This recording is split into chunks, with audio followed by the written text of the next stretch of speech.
Welcome to Dialogues in Afro-Latinidad, a podcast dedicated to amplifying and elevating Afro-Latin American and Afro-Latinx histories, cultures, and communities.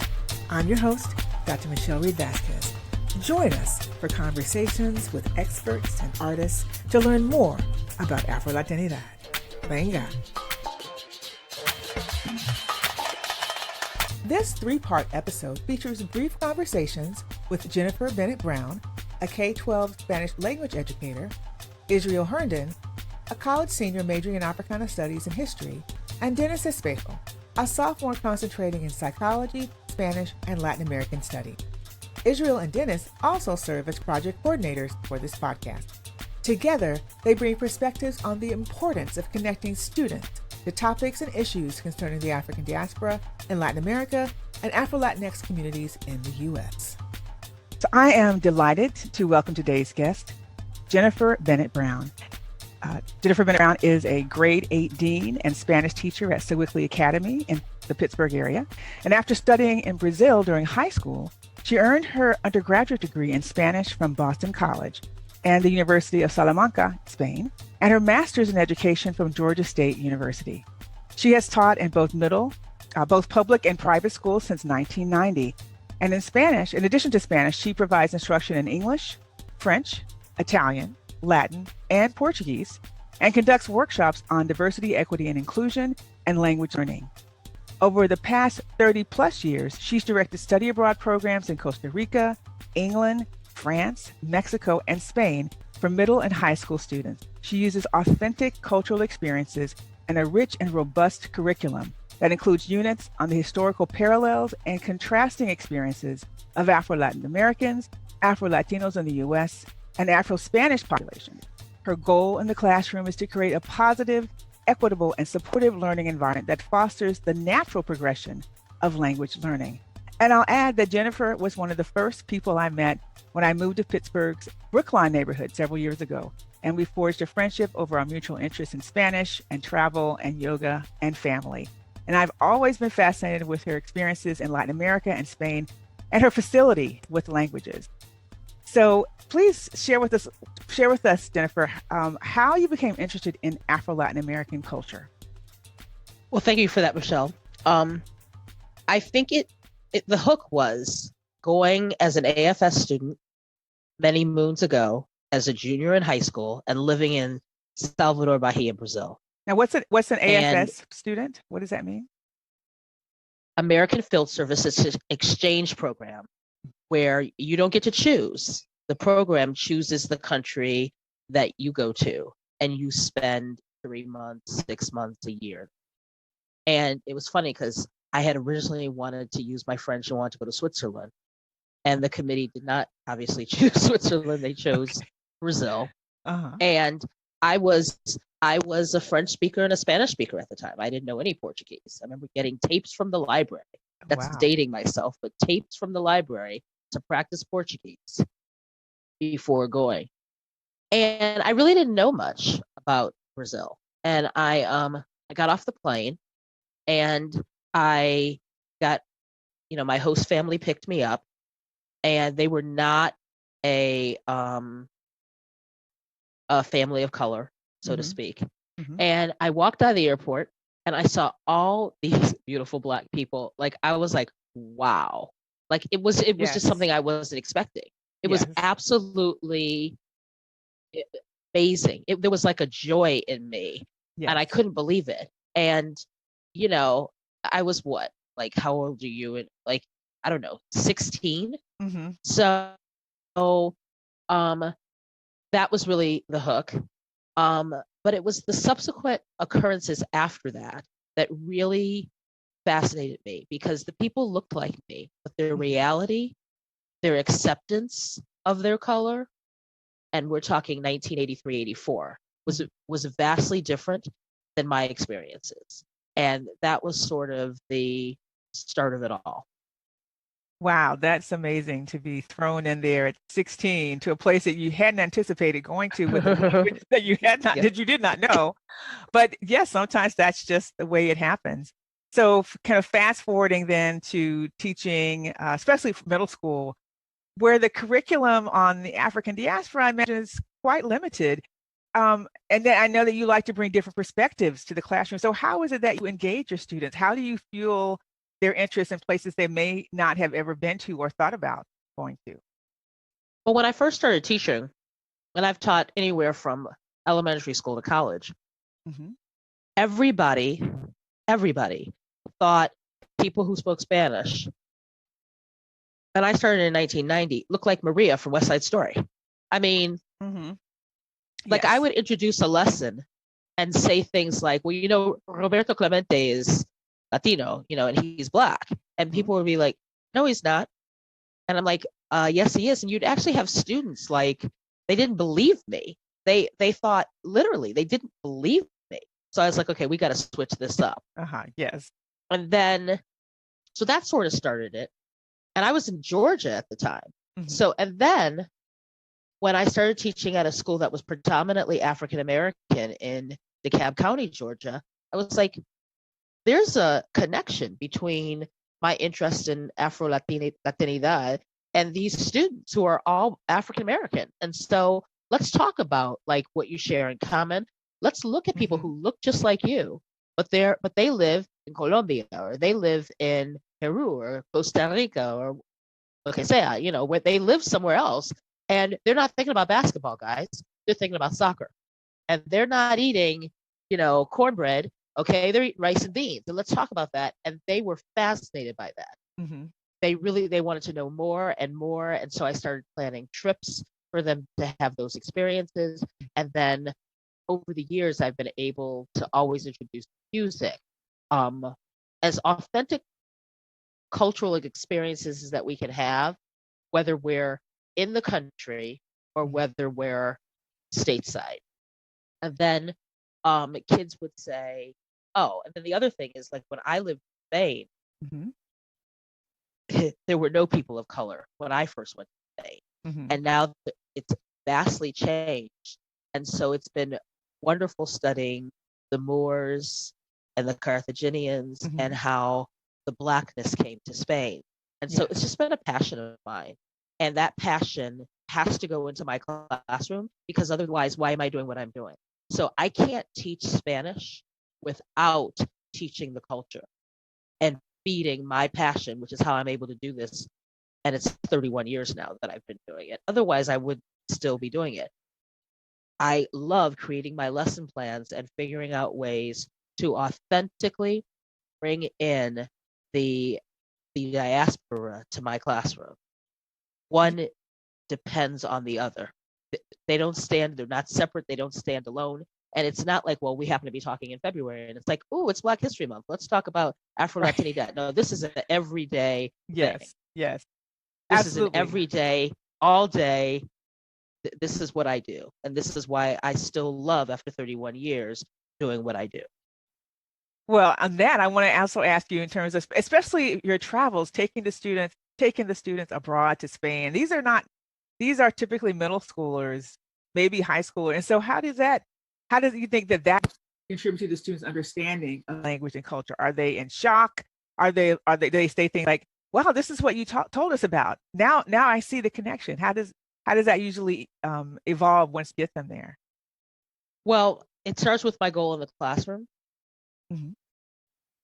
Yes. So my goal in the classroom is to create a positive and supportive learning environment where your language naturally progresses, your knowledge of culture naturally progresses. And so I strive to focus on learning the language both in the classroom and abroad in an authentic manner. So when we get to the country, I'm like, this is an extension of what we do in class. My classroom expectations are the same that you're going to have while we're in the middle of Madrid. You're going to use Spanish. You're going to engage in authentic conversations to the best of your ability. You're going to stay focused. You're going to be in the moment, and you're going to recognize that this is an incredible opportunity that you have right now. And this could be your hook, because they all know my story. My story is not a secret. It's not. So I start off the beginning of the year. Let me tell you why I do what I do. Let me tell you why I love what I do. And so at any given moment, this could be your hook. You've got to be in the moment.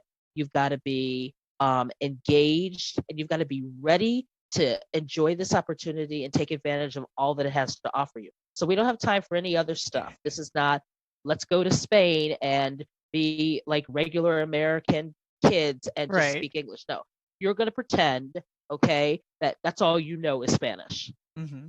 Period. I love it. And if you mess it up, that's okay. And you will. They know, and you will, and they know all the stories about how I've been in places where I have flubbed and made a mistake. And I don't even know if I can share all those stories now, but like they know some of linguistic mistakes that you make, and they know them. And I said, you're going to make them. And then 30 years from now, you're going to tell somebody and you can laugh about it. I said, but you can't waste authentic opportunity to use the language. And you can't just be someone who only speaks one language. And on that, so they hear that all the time from me. And so thinking about too, I'm thinking about, I often ask our guests what they think are the most urgent issues for Afro-Latin American or Afro-Latinx communities. And I would like to, I'm thinking about that for the students. What are you trying to urgently impress upon them as your work as an educator, your work personally, your passion for the language? What is it that you think is really, really important issues about these communities? Well, I'm going to say self-identity. We listen to a lot of music, and I was talking about an artist recently who was talking about self-identity and having to live with a dual existence. Like when she was in her Latinx community, she doesn't feel Latina enough, or she was judged because of her beautiful brown skin. And then when she's in a African American or primarily Black community, she's judged because her first language is not English. And I talk about how we need unity, we need respect, we need to illuminate that Black people come from all different backgrounds, walks of life, languages, etc. So I want white folks, as I say in class, I said, white folks need to understand social justice, and they need to understand that there are people who are having to live in a way where they can't be their authentic selves, and they don't feel like they're going to be respected no matter what they say. And you have that, but they don't have that. And you don't want to feed into what's already a struggle. So I really feel like even as Black people, we need to help unify all Black people. Absolutely. Absolutely. I mean, we need to, and there shouldn't be judgment. Like you meet me and I'm speaking in Spanish, so you decide that, well, you're not really Black, you're speaking Spanish. Like, what is that? Or, I'm in I have not had this experience. I've been blessed that I haven't had the experience where I've gone somewhere and, wherever there's an opportunity to speak Spanish, I speak Spanish. People will always say to me, oh, what part of Spain are you from, or whatever. And I don't feel judged. Like, well, I don't know what you are, but I know that there are people who do. They, and this artist, this singer lives in Miami. Like, you would think that there would be no problem in Miami, but she talks about how, she has to suffer from a dual existence, and that we need to work on people struggling with identity issues, and we need to illuminate all the wonderfulness in being from the diaspora. There's not just one way to be Black. There's not just one way to be Black. Right.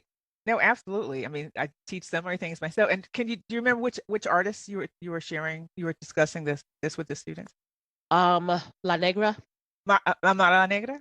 Yes. Okay. Yes. Yeah, there's been a lot. I use her a lot in my classes as well. And yeah, she's very outspoken about precisely the issues that you're talking about identity and being not Black enough, too Black for this group, not Black enough for another group.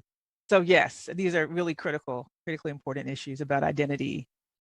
And I play her music in class. There's also another artist. I have to think about who it is because we do so much music every day. But I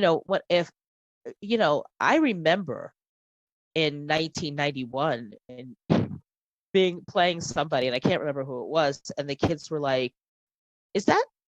that's a Black person when you dubbed her. Like, they didn't believe that like, oh my they goodness. didn't believe it. But now, 30 years later, I don't have kids saying things like that.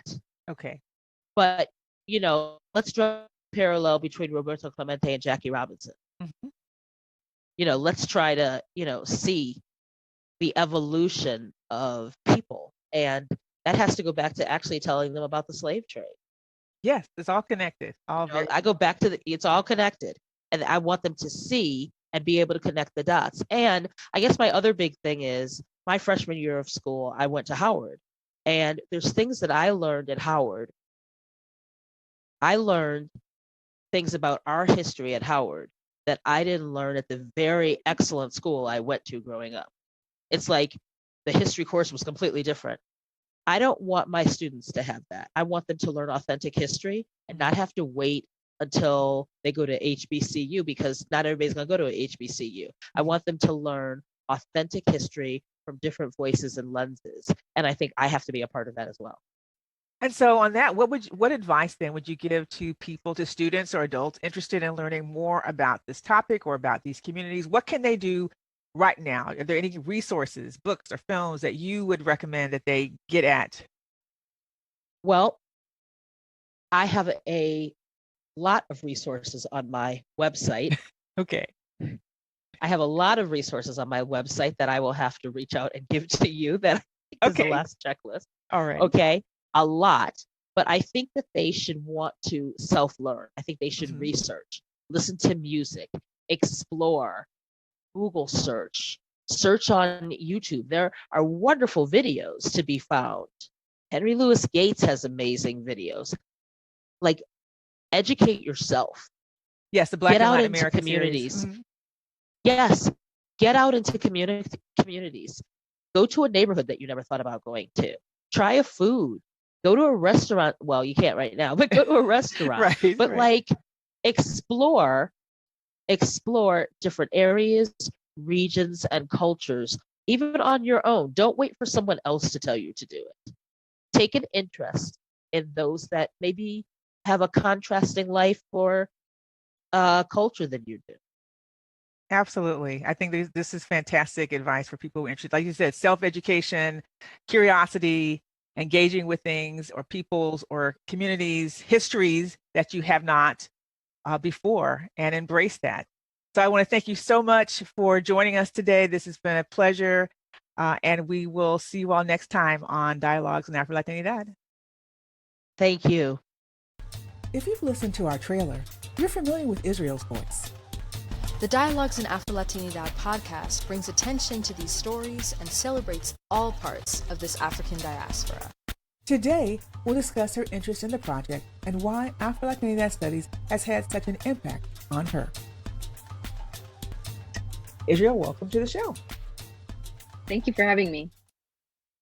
So tell us a little bit about yourself, where you're from, your year at Pitt, what you're studying.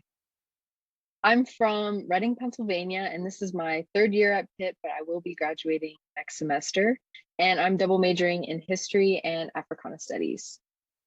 Excellent, excellent. So how did you become interested in working on the Afro-Latinidad Studies Initiative and the Transnational Dialogues Project in particular? I think for me, where Reading, Pennsylvania is, there's a very high Afro-Latinx population. And for me, it was something that I was very much so surrounded by, but I didn't necessarily have a lot of knowledge about the histories or experiences of that. And then taking some of your classes, starting with the history of the Caribbean and just learning more about, and I think more broadly, I was very interested in the history of the Caribbean. And so I just wanted to get involved with different ways to just continue to expand my knowledge about some of the things that I had been surrounded by growing up. Great. And so what would you say then? Well, first of all, thanks so much for taking my classes. But I'm really, and especially curious about what would you say then that you think you've learned from working on the project? I think what I've learned is, this is kind of funny because both of them are kind of contradictory. But on one hand, that one of the things about just being in Africana Studies in general, I think coming to school, I thought, oh, all this stuff that I'm interested in is going to be all research, and there's going to be no space, for me to do my own kind of research. But then kind of realizing that there's a lot of these gaps in just the study of the African diaspora more broadly. But then on the flip side, being a part of these different webinars and seeing the different scholars that and the different work that they're doing. There's so many topics, talking about the Garifuna, which were a group of people that I had never heard of until last semester, and then learning more in the webinars, and just even how applicable some of this content that these scholars are creating is to everyday situations with education and healthcare disparities, even looking at the coronavirus in the United States as well as in Brazil, and just how real some of this stuff is and how, it can really be useful information. Absolutely. I'm so glad that you're able to see the connections that are going on across the class content and also connected to the webinars. That's wonderful. So then what would you say to another student or someone who's generally kind of curious about why it's important to learn more about Afro-Latinx and or Afro-Latin American community? I think it's really important to continue to expand our notions of what it means to be Black, and also to just understanding how really vast this world is. I think in particular in the United States, there's a pretty, I think I'm speaking from my own experience, a lot of the knowledge that I gained about the world outside beyond the US came from my own doing research outside of class. So I think that this is so important because these are real people, and it's important that we expand our notions of what it means to even be a citizen of the world, and looking beyond ourselves and understanding what we're a part of, and just the different issues that people experience and ways that we can address them, but also understanding the different ways that we can celebrate different groups of people and where we come from. So beautifully said. So glad you're an Africana Studies major in my department. And I guess one last question: what's one resource then would you recommend to someone to get them started if they were like, I saw these things and heard what you said, and I'm really intrigued, but where can I start? What's a resource, a video, a book, a blog that you might recommend? Well, first of all, this podcast is a great place to start.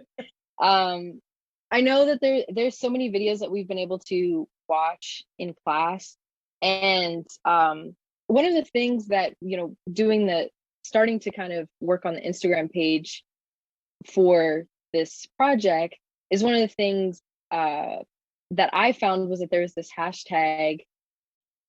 I'm scared I'm gonna mess it up, but it's called I don't even remember. I don't even exactly remember what it was, but I think it was like Black and Latinx history or something like that, where it was, I'll have to figure out what it actually is, but it gave an opportunity to just give these quick little blurbs of these different scholars that were putting work out there about different Afro-Latinx figures.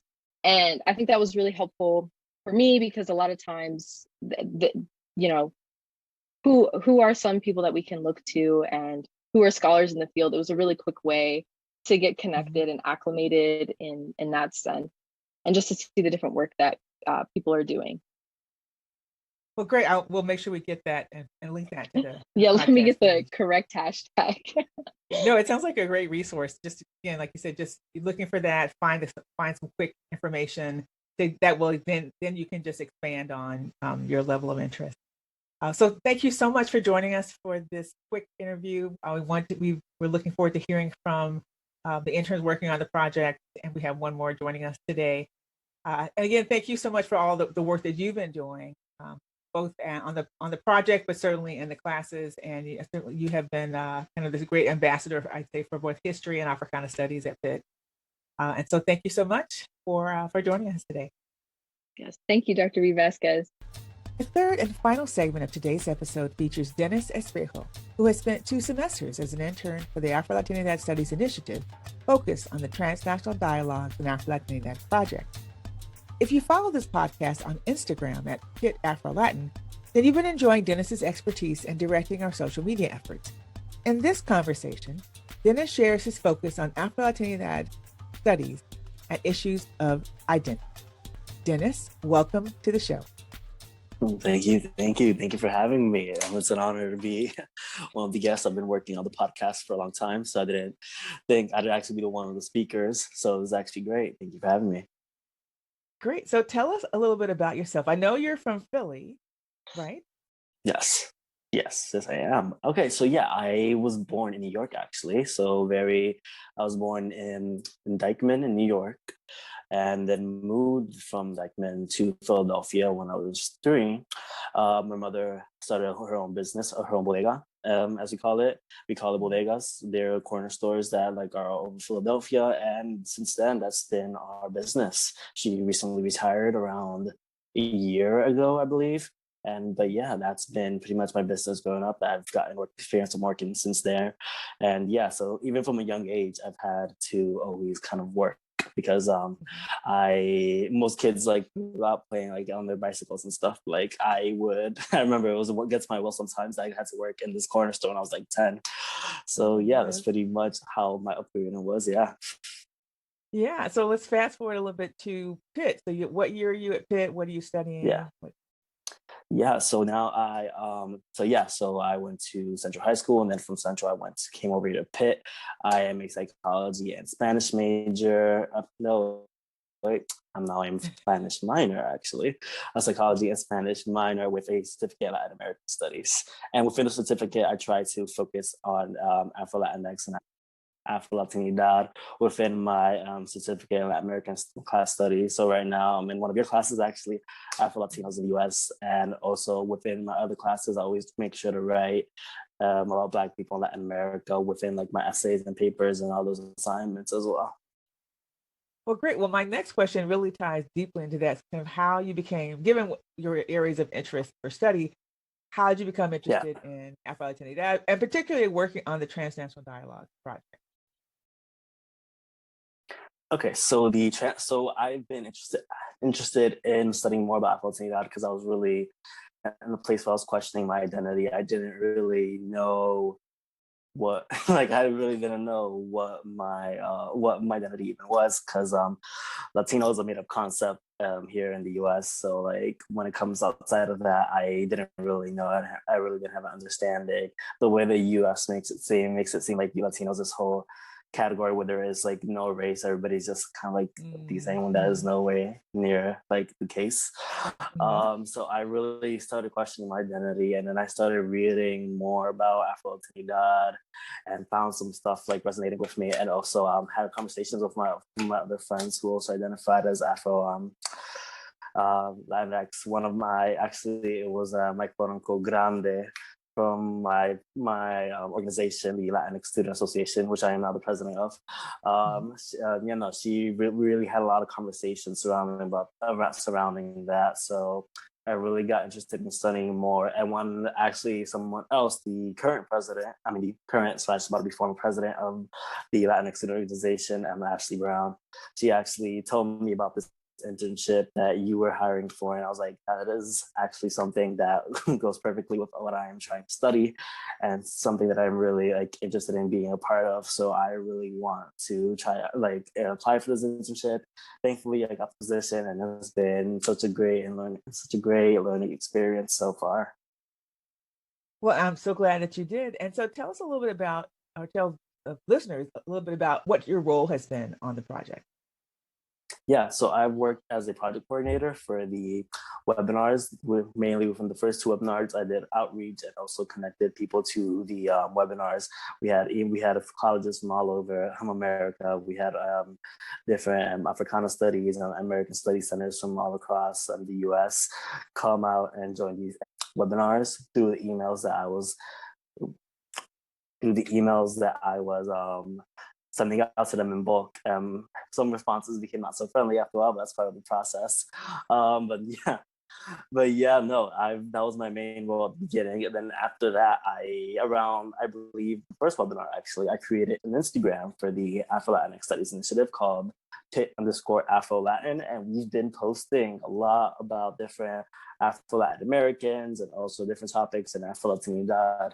And that Instagram has gotten a lot of engagement, and also a lot of people participating in our little story polls or engaging with our posts. I was able to work in a collaboration with a student in Brazil, actually, who was very closely related to Marielle Franco, and she was very passionate about Marielle Franco. So we were able to work in collaboration to make a whole series of Marielle Franco on the Afro-Latin Instagram. Wonderful. I can't wait to see more about that. Yeah. What would you, and we'll get to some of kind of how to access these resources in a second, but I wanted to ask, what then would you say you learned from working on the project? I definitely have learned a lot. I've learned through watching the webinars. I definitely learned more about the Afro-Latinx experience and also more about Afro-Latinidad. I definitely have been using these webinars as a source to kind of deepen my knowledge of these topics. Also listening to all the podcasts that have been made as well.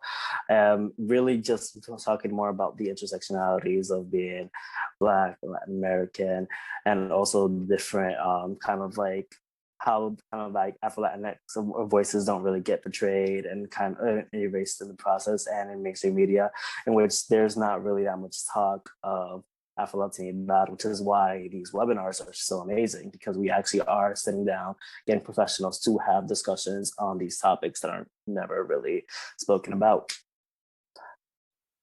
Great. No, thanks so much for hitting all those highlights about the webinars and what they've been trying to do. I think that's an excellent use of that. And I'm so glad you've been able to engage them in that way. I also you mentioned this a little bit earlier, that you are the new president-elect of the Latinx Student Association at FIG. Congratulations.